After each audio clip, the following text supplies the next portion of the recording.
नमस्कार दोस्तों, आज हम एक ऑटोमेटिक वाटर सॉफ्टनर के रीजनरेशन प्रोसेस, जिसे चालू भाषा में क्लीनिंग प्रोसेस भी कहा जाता है, उसके बारे में चर्चा करने वाले हैं। रीजनरेशन प्रोसेस स्टार्ट होने से एंड होने तक पानी कहाँ जाता है, किस दिशा में क्लीनिंग करता है, हर बात आप जानेंगे। तो चलिए लेट्स स्टार्ट।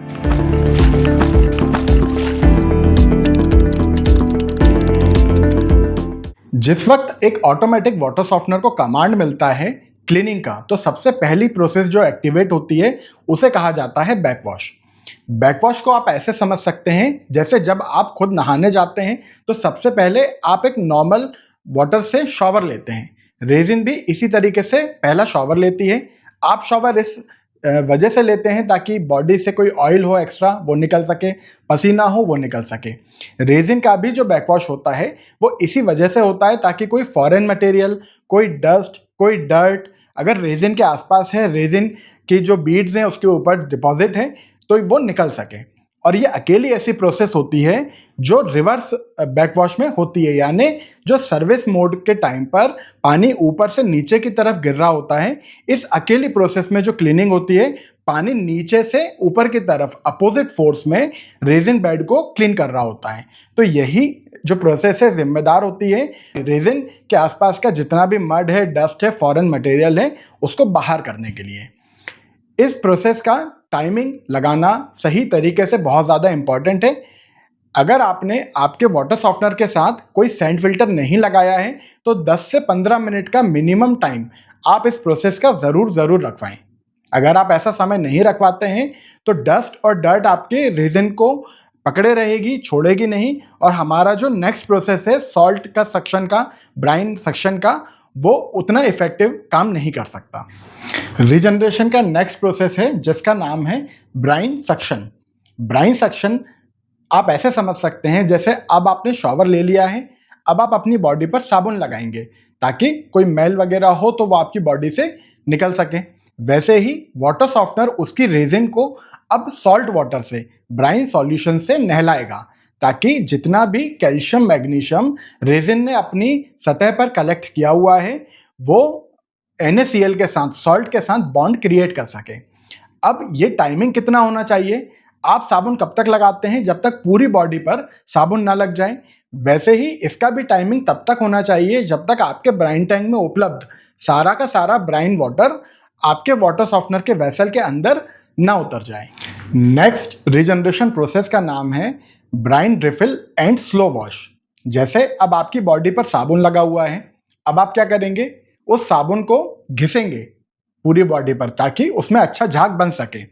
वैसे ही रेजिन के पास अब सॉल्ट तो है, लेकिन अब सॉल्ट वाटर के साथ रेजिन को फ्रॉथल किया जाएगा थोड़ा सा स्लोली, ताकि ऊपर से नीचे तक पूरा रेजिन जो बेड है वो अच्छे से कैल्शियम और मैग्नीशियम सॉल्ट के साथ बॉन्ड बना सके। वैसे ही इस प्रोसेस को हमने नाम दिया हुआ है brine refill and slow wash. और हमारा अगला जो रीजनरेशन आएगा उस वक्त भी हमें ब्राइन वाटर की ज़रूरत पड़ेगी, तो अगले रीजनरेशन पर पानी मिल जाए उसके लिए हम इसी वक्त हमारे ब्राइन टैंक के अंदर पानी भर देंगे। इसलिए इस प्रोसेस का नाम है brine refill and slow wash.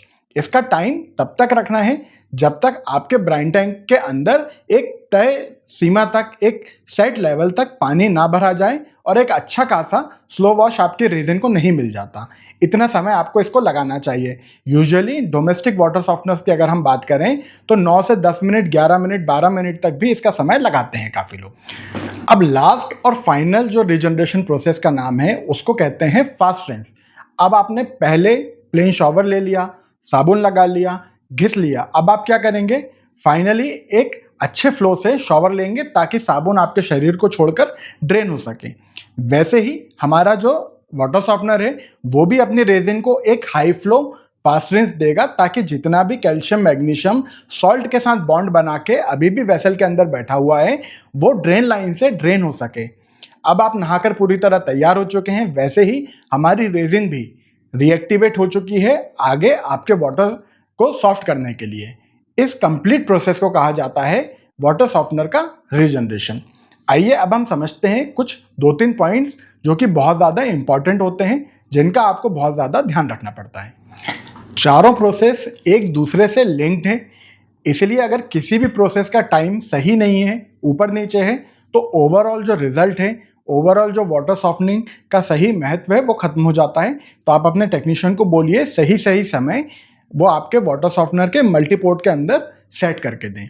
Second चीज़ जिसका आपको बहुत ज़्यादा ध्यान रखना चाहिए, जैसे आपने अच्छे से अच्छा सोप लिया, अच्छे से अच्छी मटेरियल लिया आपके खुद की बॉडी की क्लीनिंग के लिए, वैसे ही अच्छे से अच्छा रेजिन, अच्छे से अच्छा सॉल्ट अगर आप अपने वाटर सॉफ्टनर में यूज़ करते हैं तो इसके रिजल्ट्स बहुत पॉजिटिव और बहुत ही अच्छे आपको मिलेंगे।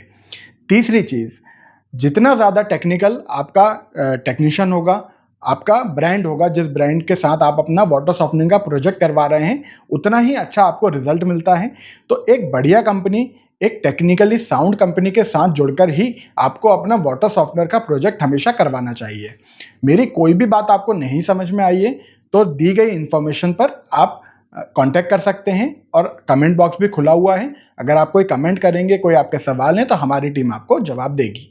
Thank you so much.